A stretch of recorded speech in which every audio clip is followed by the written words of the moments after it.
Hey peeps, it's Tripl-L and I'm here to bring you the first of many Zelda Breath of the Wild coverage. I still haven't decided what I'm going to call these videos, but I know I'm at least going to make two more after this one because the Treehouse information from today there's been a lot of information. There's too much for me to cover in one video, and I kind of want to take it step by step and talk about all the cool little tidbits that are coming out of these Treehouse segments.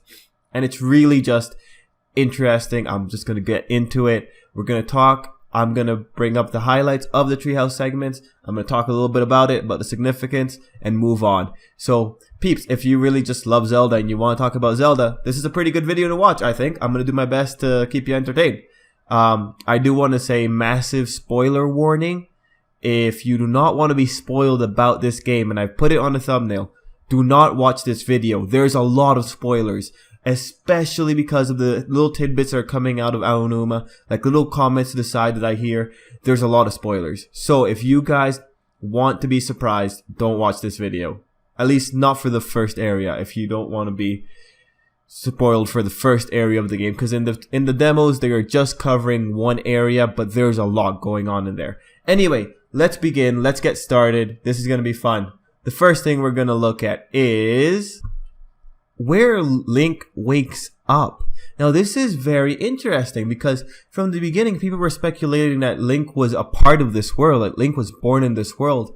But no. Link is staying true to his name and that he is the player's connection to this world. So the best way to do that is to just, the same way we're being dropped in, just drop Link in. So Link wakes up in a temple, and the picture I have on the side, let me see if I can bring it up or expand it for you guys. It's actually the first thing that Link sees. So by extension, the first thing that you really see. So this is very interesting because it kind of throws away what we thought this game could have started off as. Link wakes up in this room and he's kind of in this cryogenous kind of stasis. He's surrounded in a pool of weird liquid and he wakes up in this room. This is throwing out what we could have predicted. And it really starts making you wonder, what happened? Where did this Link come from? Is this Link related to any of the other Links we've had so far? And keep in mind that relation because later on, at the end of this video, we get a character that pops up and it really helps us place where in the timeline this is happening. But before that, it's just, where did this Link get plucked out from? In the segment, there's a little bit where they're saying that Link is the light of the land and they need Link back. But if Link is in cryogenous stasis or some kind of stasis, someone plucked him out and put him here till this time. So what's going on? What is going on with this Link? Which time did he come from? It's going to be really interesting finding that out. Next up, we get clarification on what is the book that Link's carrying in all the promotional material. It's called the Sheikah Slate. And man, the things that you can do with this book are ridiculous. All the things that they showed off in the Treehouse segments later on after this segment was just wow. It was so fun. But we find out it's the Sheikah Slate and it has a variety of uses. The Sheikah Slate is the first item that you really pick up and it's a pretty instrumental item. But right after this, we get told why Link isn't wearing his traditional green tunic, and that's because Link can wear anything in this game. The first item he picks up is clothing. Well, first item after the Sheikah Slate. That's pretty interesting as well. And because there's so many different clothing items, you have to start wondering, is there a durability aspect? Yeah, there is. Items are likely to be broken. It creates this sense of wonder when it comes to how could I say this? Exploring the land, because if your items are constantly being broken, it means you kind of need to keep stockpiling on items and weapons and armor. But we'll talk about this later. Instead, for now, let's talk about something that has to do with the maneuvering around the environment. And this one's pretty important. It's the return of the stamina gauge. So this is effectively going to be what you're going to be using whenever you want to use one of your better attacks like the spin attack, or when you're climbing up a wall, when you're about to do some rock climbing, probably swimming as well.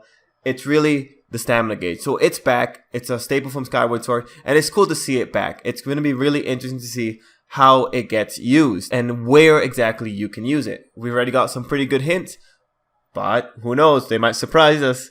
Moving on, and this is another gameplay thing. It's how items are being collected, because now you won't be getting that little blurb that pops up when you pick up an item. Once you've picked it up for the first time, that's the only time you get the blurb. Every other time, they're just going to be on the side, and it's a pretty sleek look. I can't remember if Skyward Sword had this system in place to look exactly like this, but it's pretty cool. And you can see it on screen.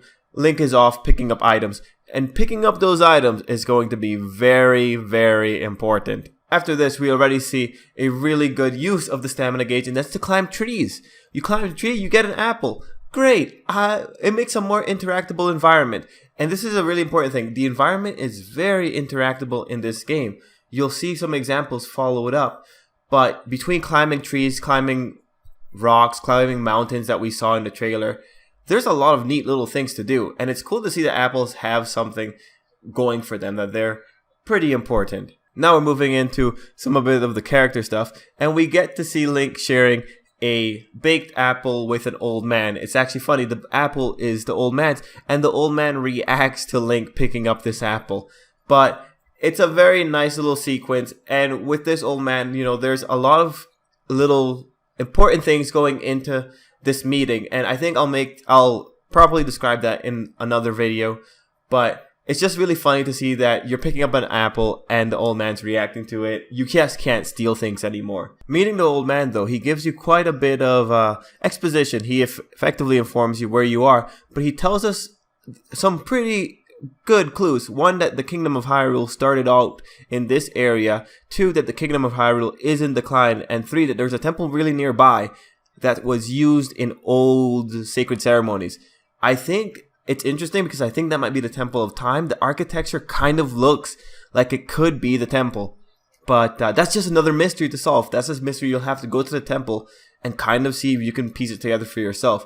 And this is something that the developers have in mind. It's really about going around, looking at the architecture, and seeing if you can recognize it from a past game.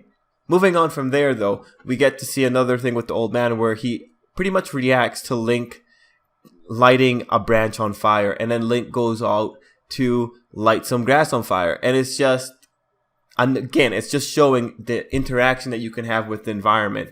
And the fact that the old man reacts to Link lighting it on fire is pretty neat. He actually gives out a message. Moving on from that, we're moving into really what I think is the coolest thing. And it's where Link jumps into this pool of water. We kind of saw in the trailer, but this pool's kind of special because it has those lily pads in a circle. So you kind of have to land right in the circle, right? But the thing that comes out when Link lands in that water is a Korok. I hope I said that right. It's this little creature that we last saw, I think, with the Wind Waker. Seeing this guy here is extremely significant because it places where we are in the timeline. Now we know the Koroks came from the Kuroki.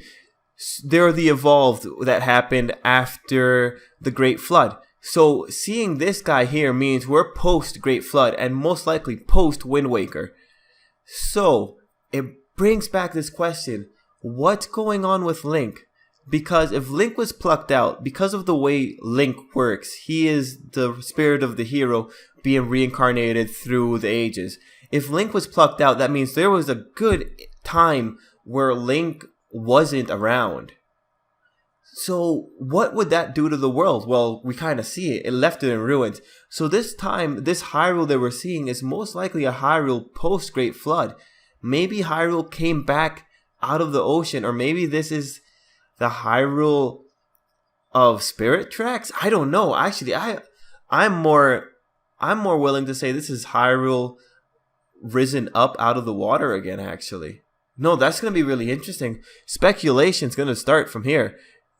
Maybe this could even be like a little bit before Wind Waker. Who knows, peeps? Like this is gonna be an interesting one. But the presence of the Korok for sure means this has to be in the Wind Waker timeline. It has to be after the Great Flood. It's the only thing that makes sense.